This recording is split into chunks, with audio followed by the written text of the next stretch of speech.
I'm Maria Noble.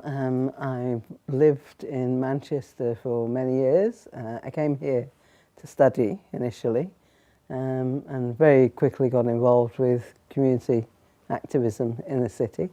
I've been toing and froing, moved out of the city now, living away, but keep contact still very much so. Came over from Yorkshire originally, but I think probably I think of Manchester, Moss Side, Hume as more of my community than anywhere else these days. You know, so. Yeah, so what I'm currently working on, I think, is a useful project. I always try and do work for the Ahmed Iqbal Ullah archive. I've been involved in establishing that and the Education Trust as well.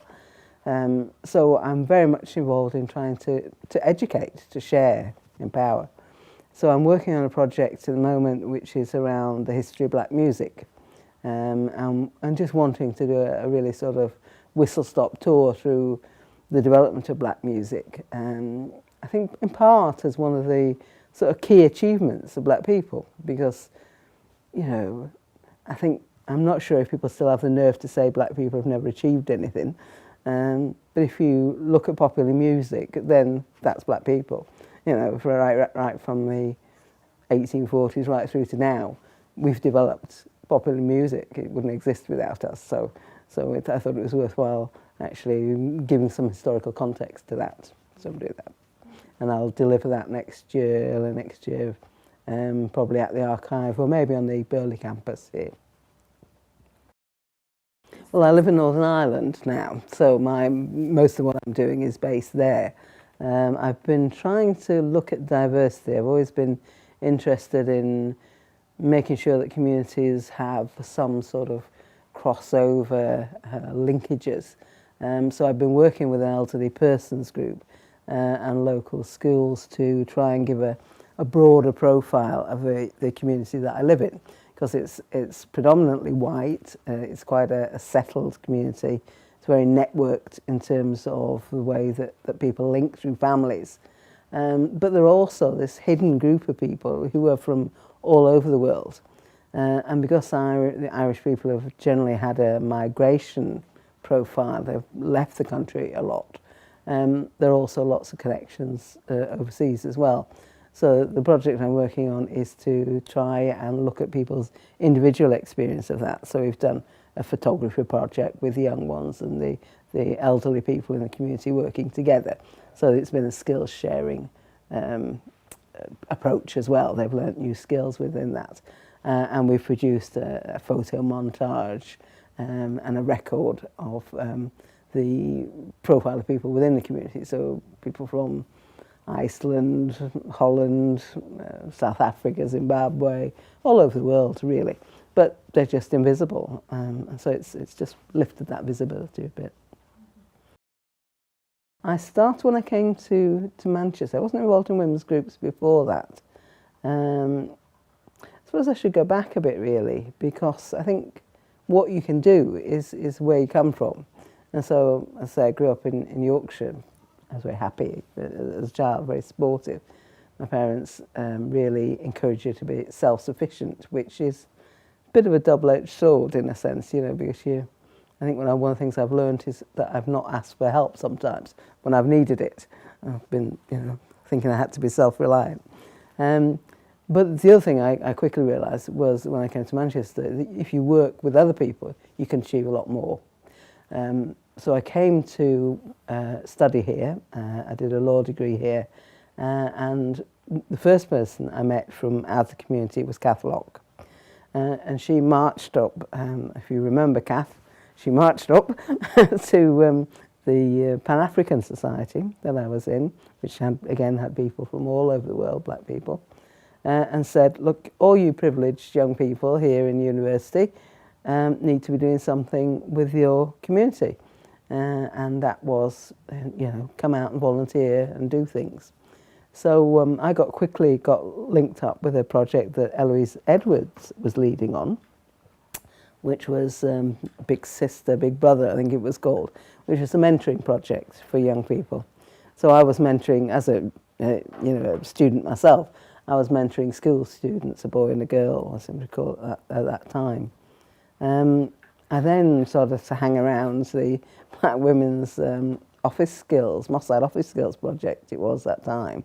But it was a centre also where women were meeting, and got involved with those women. You probably had other people speaking about the crisis that happened, which meant that the women ended up taking over the building where Abasindi became based. And so I was a founder member of Abasindi with about another 12, 15 women in that group. And we had that as an autonomous base for 10, 12 years, something like that, 1990, I seem to recall. Abasindi was formed. And just felt that we needed to control our own space, not take funding. We were very clear that we wouldn't take long-term funding, because that meant that those agencies that were providing the funding wanted to manage limits, I think, the work that one could do. So we took that stand, and that meant that during uprisings, for instance, in the 1980s, Abasindi was able to be a place of safety, where people could come for medical care, legal support, and so on. It meant we could launch campaigns out of there. And we had a sort of quite a broad-based approach to our work. So almost people specialised in different areas with it, not in any sort of formal way, just, I suppose, out of interest. So some people were involved with health. I was probably involved more with linking to the broader women's movement. So that put us into contact with a group called Black Sisters, which briefly existed, which was a group of Asian and African Caribbean women coming together, and we would meet up, look at our different issues, try to be mutually supportive. But it went out more broadly to things like the miners' strike, so the women's group who were supportive of the miners, Greenham Common, Women Worldwide, which was an international development support group, all sorts of things like that. We'd bring in groups like Sistren, women poets, just to have a sense of looking beyond our own immediate community and enriching it by having that contact with other people. I think Abasindi specifically worked very well because there was really no sort of judgment about what people did or didn't do. So some women would work really hard, and there were unsung women in that group who did probably mostly hard work, fundraising, for instance.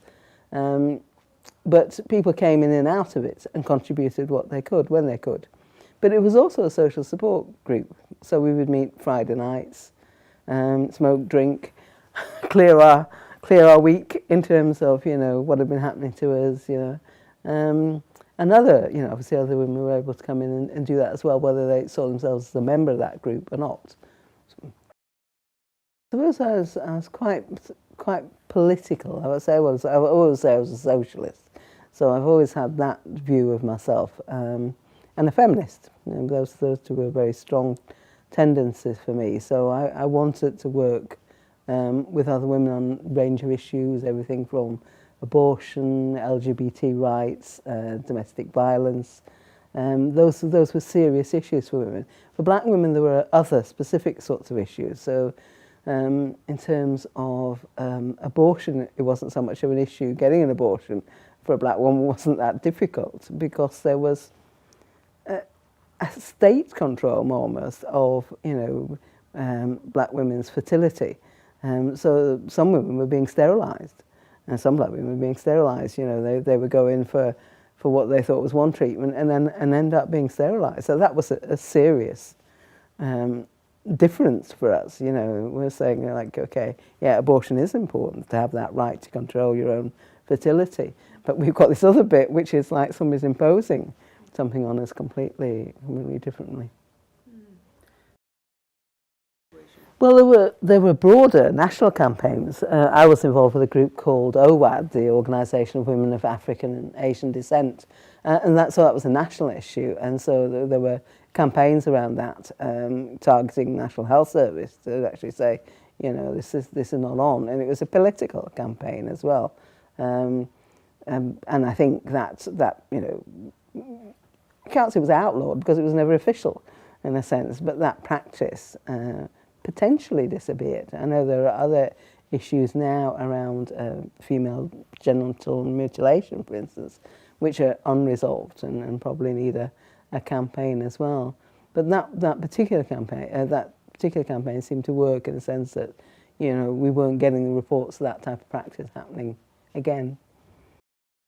I mean, certainly, you know, when we were talking about black activism in probably in the 70s and 80s, you would see the biggest amount of activism from within the black community, political activism, which was saying, you know, we're concerned about stop and search, you know, the abuse of the sus laws, the discrimination in terms of virtually every factor of life in trying to get education. There were big campaigns around, you know, I can't remember what it's called now, special educational needs. It wasn't called that. But it was a status which black children were disproportionately given. And you know, initially parents thought special, it's good, but it wasn't. It basically meant your kid was a dud and went into, you know, into the lowest stream of education. So there were campaigns around that. But those levels of attainment really haven't changed that much over time. We're still talking about black boys, for instance, under-attaining educationally.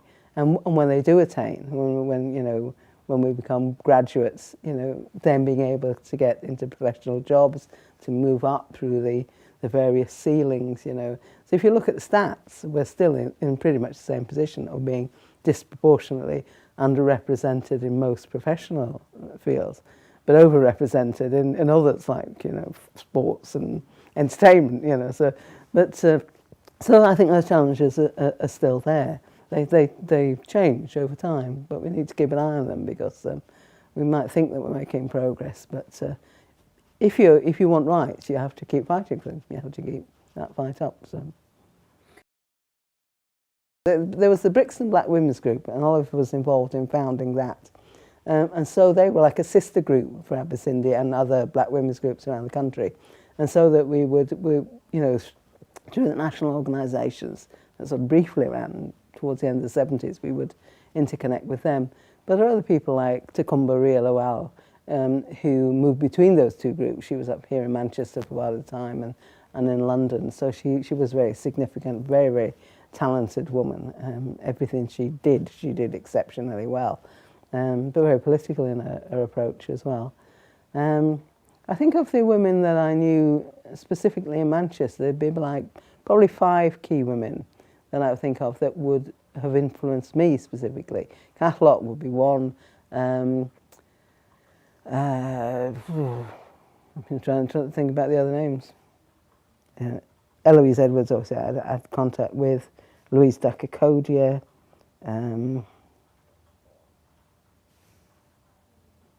Abina Nikoya.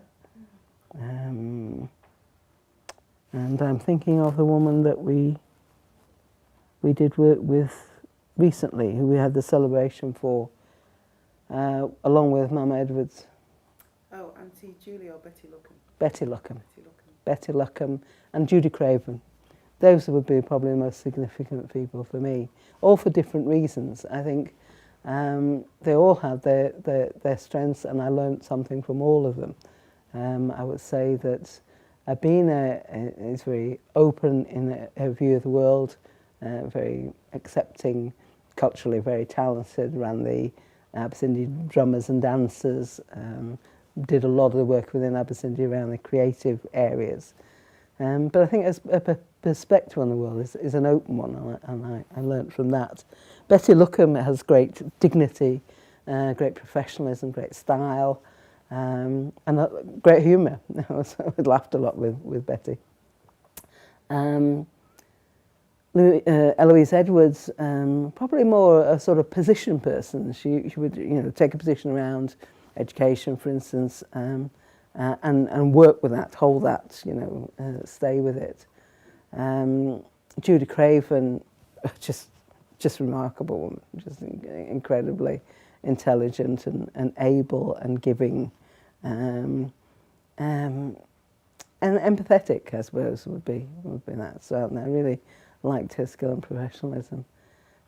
Kath Locke, just remarkable. I mean, like a very political animal. I think I would follow her in terms of her radicalism. She was the one who could actually get people together to motivate people and mobilise people to do things. So she was a doer as well as a great political thinker. You know, she really had great political nous. She could spot a bullshitter, you know, a mile down the road, you know, so she wasn't having any nonsense. She wasn't letting the city council, for instance, impose their agenda upon us as a group, you know. So just a great set of examples, really, to grow up with, you know. And so I felt like I was still a youngster when I came to Manchester, but I grew up with those women, so it was great.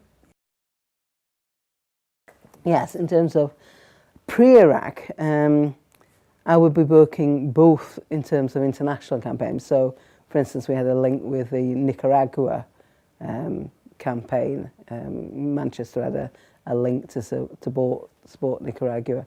We would work in terms of the counter-colonial things, maybe trying to support ZANU-PF, the anti-apartheid movement. We were going down to London to campaign at, you know, at the South Africa House there. But also in local community, because that's where most of what our difficulties were happening. So we had to be taking on a whole range of different challenges. So the late Shirley Gordon, for instance, out of Abasindi, would be working on sickle cell and the lack of support and treatment opportunities for people with that condition. Things are much improved in that area now, but it's out of the groundwork of, there was a whole sickle cell group working out in Manchester who were taking on the local hospital to say, right, okay, you know, we need these type of care facilities. What are you doing in terms of treatment and providing support for people with that condition? There were obviously, at that time, we were looking at countering the various challenges that were facing women in the community. And one of the things was deportation campaigns. So there were changes around the Nationality Act where people who had been British citizens had to register again to become British citizens. And it's come back again now, as we're being hard on immigrants. We're starting to deport people who've been here for years and didn't make that change at that time because they didn't think they had to. But at that time, people were being told that their status wasn't right, they were going to be deported. Other people who were more newly arrived said that their status wasn't correct and they were going to be deported. They would have had families already in this country, children born here, relationships set up with local people, and so we started campaigning with other groups to make sure that those people weren't deported.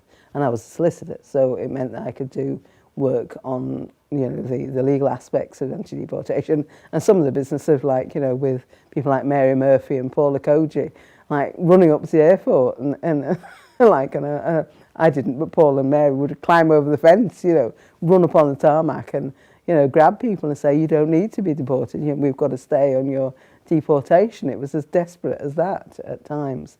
But some of it was community-based, and you saw, from the probably archival footage, you'll see lots of marches, posters and so on, where people are campaigning against deportation. But otherwise, it was doing, for me, things like welfare rights law, providing that support for people so they knew what their rights were, guiding them through the process of appeals and so on, and immigration stuff. But that was outside of my general work. I wasn't practicing in private practice, so it was.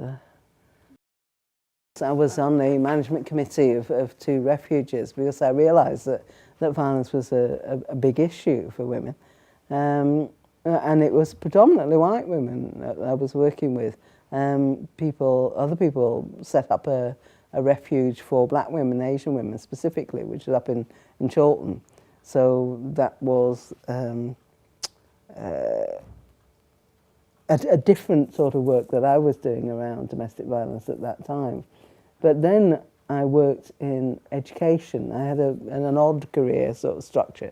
So when I finished my degree, I was sort of headhunted to do some national research on youth unemployment and alienation. So I think, it was about profiling a black person to do that work, which is fine for me because I got the job.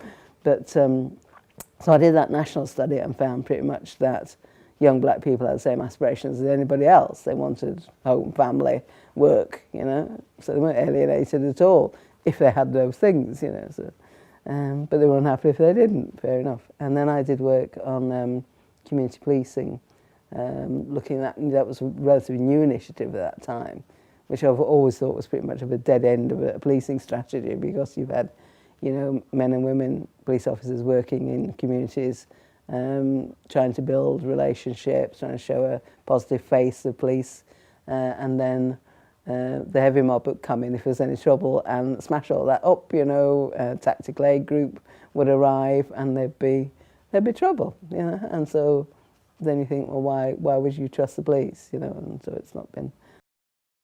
I mean, my primary work as in education was a sideways move for me. I'd started off as a researcher and then moved into a private sector, working with a company for placing long-term unemployed people. So that was working specifically here in Moss Side, which was great. And I think that's probably some of the best work that I've done, because it had a direct impact on people's lives, getting them into areas of work that they were keen to do. So this guy knows a taxi driver, and that's what he wanted to do. We were able to get in place, get him through the process of getting into a cab set up. And so I still see him on the road. He's like, oh, yeah. So that was very, very positive work. But then I came into the local authority, then working for Manchester City Council, and worked for them for over 20 years, doing work both on the legal side in the City Council, developing policies particularly around equality, anti-sexism, anti-racism, anti-disablism at that time. In fact, that led me to do some work with an MP called Alf Morris. You're probably too young to remember, but he was trying to take through Parliament legislation on disability, and we worked on the theme of accessible toilets. So when I go into accessible toilets these days, I thought, yes, I did that work. So I actually helped to prepare the legislation for that. Yeah. But coming back to women's issues, I remember going to a conference where I was leading a workshop, and we started talking about, what was a key issue for women, and we spent all the time talking about toilets, because, you take your kids in there, you got your shopping in there, you want to change a baby, you got your luggage, there's never enough space. So accessible toilets might seem, a small area of work, but it has a big impact on people's lives. So it was a nice little achievement that to be able to do that. But I moved sideways into education because most of the work I was doing related to governance in schools. So the authority was usually sued around governance issues, because governors are legally responsible for everything that happens in schools, health and safety, and special statementing for children with special educational needs. So my specialism was governance, and I ended up working to improve governance and taking responsibility for the governors training unit. But before that, I'd worked as a school improvement officer for equality and diversity.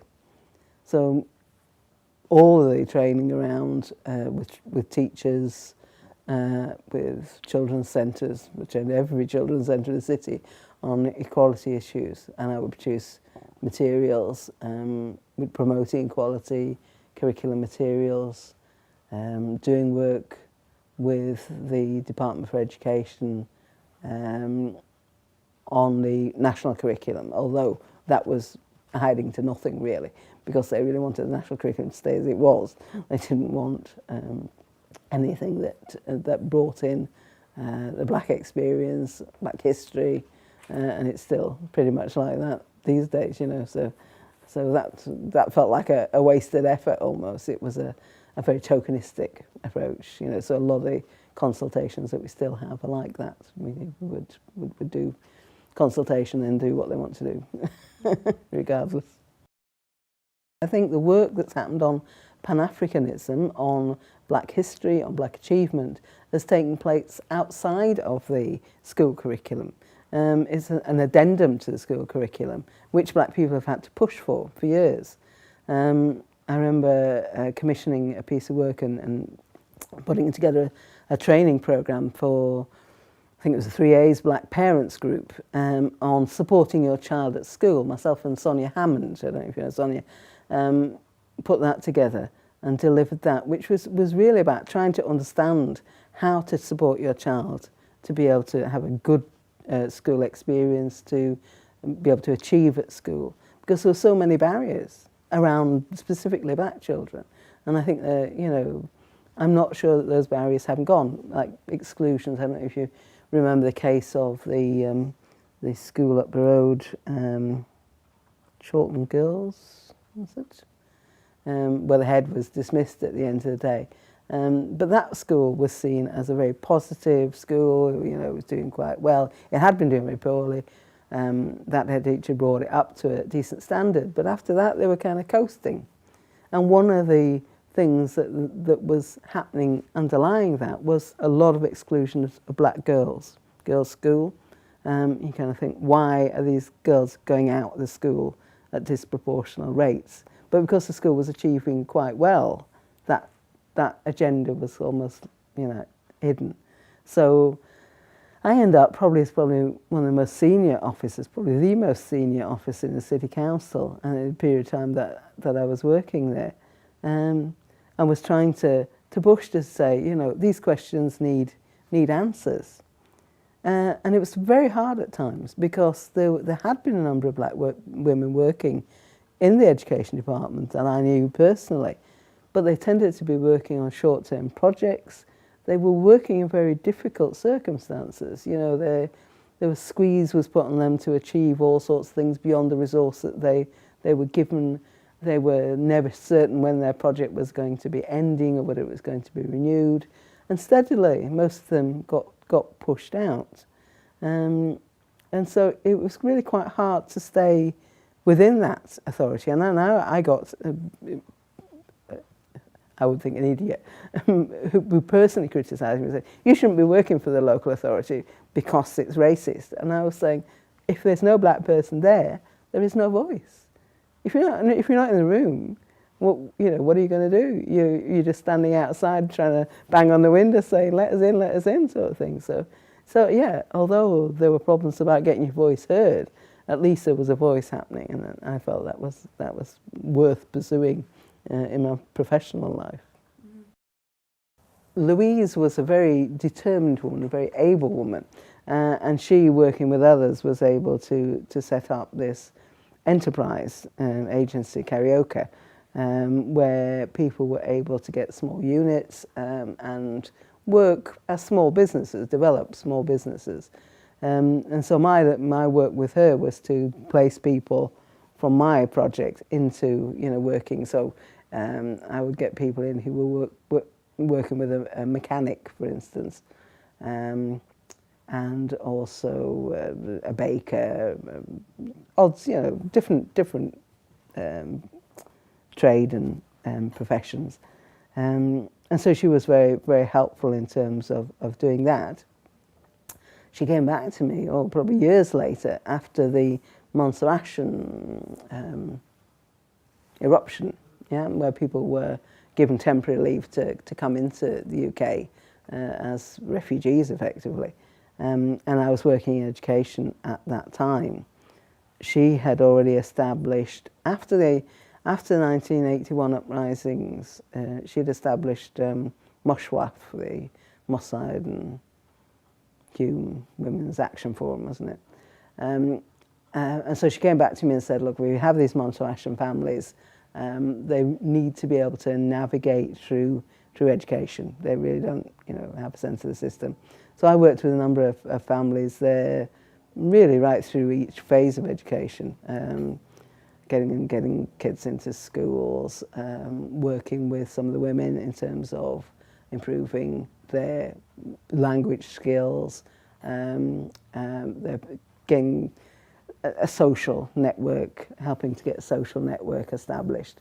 So I worked with her in relation to that. And then ultimately I realised that I'd been on the management committee of the Roots Family History Project back in the early 80s. And I realised that material had disappeared. I didn't know where it had gone to. I'd never seen it produced. I think there had been a little booklet that came out. But I hadn't seen the rest of it anyway. And I approached Louise Edwards because I knew she had been involved in that. And she had all the stuff in her cellar. So I got it all typed up. I think it was word processed at that point.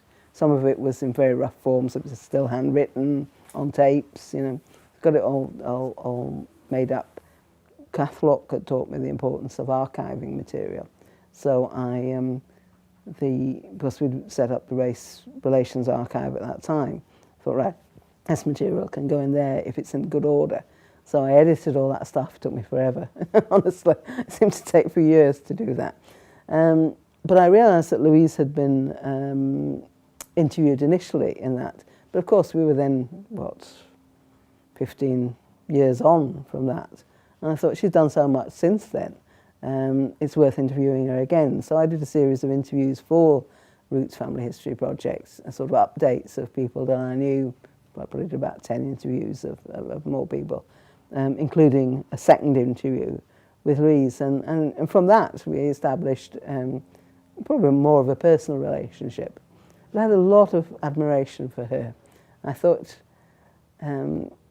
she was probably perceived as something of an establishment figure, but I know that she had a lot of political nous, and she was able to work from a sort of reform position with the establishment on their own terms and do well from it and able to achieve things out of it. Karaoke was one, Mushwaf was another, so she was able to tap into resources. And it wasn't out of personal ego, as I understood it. She had a good sense of herself. She and Kath Locke, for instance, believed in themselves. They felt that they should be given respect that their ability required. But you probably know that Louise became the Deputy Lord Lieutenant for this region. But I don't think that was about her own personal ambition. I think she felt a black person should be in that sort of position. There was no reason why a black person should be in that position. Because the establishment could work with her and liked her, probably she was the person who was going to be chosen to go into that position. But it was beyond that. She had an ability beyond thinking, I have no time for people who are like self-promoters who just think, oh, right, I'm going to say how wonderful I am and I should get this recognition, I should get these awards, I should be this, I should be that. And none of those women that I've spoken about were into that, as far as I could see. Some of them, a few, did get some recognition. But for her, it was about, I'm a capable black person. We as a community have rights and entitlements, and we should be up there, same as anybody else. And I think she did a lot to achieve that, quietly and determinedly. I don't think I would have crossed her if she'd have asked me to do something. She had her finger in many pies, but was able to generate the resource, be persuasive and get things done. Another doer. So again, I had a lot of time for Louise. And in fact, I had organised for her a presentation at the Pankhurst Centre. They did an International Women's Day celebration. I thought, well, somebody like Louise Da-Cocodia should be recognised from that. And because I had access to the Roots material, I had all their photographs. So I did a series of photograph panels, and she came and spoke at that event. So it was nice to, you know, see her being celebrated.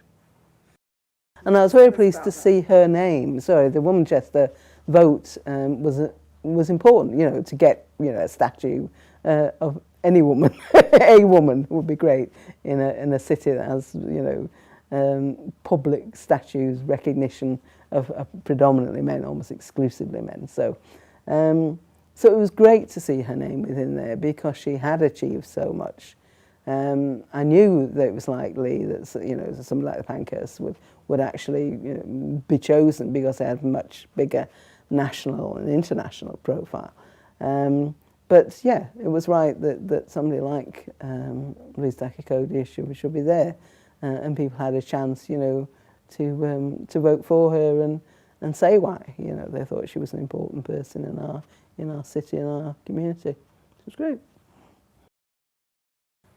I think for the Women and Soil project, a way forward would be to actually be drawing in more women, and to also be getting other people's perceptions of women within the community, to be getting people to nominate and talk about, you know, people that they know and value, who maybe don't have much profile at all. I can think of one woman that I worked with at 8411 Community Centre. I was for a few years the head of that centre. But there was a caretaker there called Daphne. I've forgotten her second name now, unfortunately, and she's long dead. But she was a quiet but determined woman, and she adopted a number of children, not officially, but like a lot of women in our community, just gathered them in. You know, just these are kids who need a home, they need support, and she took in those children. And you know, another colleague who worked there as well, I would say was a major sort of role model. You know, as a caretaker, but a strong woman. You know, and there'd be young guys coming in and facing up, you know, wanting to try their strength in there, you know. And she would deal with them, you know. But there was never, you know, it wasn't conflict. It was, you know, just you got to show respect, you've got to be respectful, and so on. So yeah, there are lots of women out there who are doing quietly good work, you know, and not getting as much status perhaps as some of the men might, who shout a bit louder, you know. I think it's hard for our guys as well in the black community. But for any voices being heard publicly, they tend to be male voices rather than female voices. I think that's changed over the years. I think there are more black women now who have got a higher profile and are managing to get their voices heard, you know, and to find themselves into positions of influence and professional status and so on, you know. But the challenges remain. So probably one of my achievements is being surviving in predominantly white organisations for all my life. You know, I'm from Yorkshire, where I lived. There were very few black people, and people of mixed heritage with one black parent, one white parent. Also, when, you know, not quite fitting. Yeah, I found it easier within the black community than I have in the white community, certainly. But I started off with being in a predominantly white school where people would say racist things. You know, I remember being right up to, I was probably about 14 or 15. I got to school. I was quite popular in school, did well. And one of my white peers said, "Oh, I can't stand these packies, but you're all right, Maria." And I kind of thought, what's she talking about, you know? And like, I'm not, but then I thought, hold up, I've got the same skin colour as those Pakistani people that she's talking about. She obviously makes a distinction that you know, I didn't think was being made. But it was a very, very quick learning point, you know, to achieve that. I've worked in the city council. I've worked with some brilliant people in the city council, white big people in the city council. I've worked in commercial organisations. I've been in research, and it's all been mostly white, and I've lived in predominantly white communities a lot of that time. So I think just getting through has been good, and feeling all right about myself, and you know, having self-esteem has been an achievement in itself. But you know, I'm fortunate, as I say, to have had those role models as well to work with. I suppose there are other things that I've been involved in. I was a guidance counsellor for a number of years, working with survivors of child sexual abuse, which was tough, and they were all black women. It was tough to actually do that work, but I felt that was an achievement as well, to help those women get on with their lives. It's very, very difficult to get over child sexual abuse, so that was important. I worked as a mediator in sort of neighbour disputes and things, so a lot of stuff on the ground, which is important in helping us keep together as a community, helping to bridge communication gaps. And I suppose the other area that I'm interested in is black history. Years ago, I read a book about Thomas Clarkson, the anti-slavery campaigner, and he had come to Manchester, having been driven out of Liverpool at the end of the 18th century. And he gave a talk at what is now Manchester Cathedral. And just in a reference in that, he says, there were about 40 black people surrounding the pulpit listening to my talk. And I thought, what? 40 black people, 1789 or whenever it was, how were they there? Were they free? Were they slaves? How did they know he was there? Were they networked? So, and of course, there are no answers to that question. So that got me really interested in black history, and I thought there's a lot of black history in Manchester. Everything from the Universal Negro Improvement Association had branches here in the city. There were lots and lots of different black community organisations here right across the 20th century. So I thought, yeah, it's important to document that and to have a sense of continuity, that we've been here, that we've achieved things, that we've been active. You know, yeah, just here we've had a presence, and that we should link back to that. We should, as a sense, as a community, we should be able to link back to that. But in the broader society, people should know about that. They should know all those things about us, that we have a history, we have a presence. I'm part of the Roots History Project, for instance. I realised that one of the people who'd been interviewed had been a prisoner of war, and there was a photograph of him with all black prisoners of war. And I thought, I hardly realised there were any black people fighting in the war, you know, because it's always presented as a kind of Britain won the war sort of thing, regardless of all the other countries that were involved. And I thought, I didn't know any black prisoners of war, you know, so how come I didn't know that? How come I didn't know that? Because we made that significant contribution. The First World War started in Africa, it finished in Africa. Who knows that, you know, so yeah, that's been another mission, I think, for me. So I think I'll leave it there.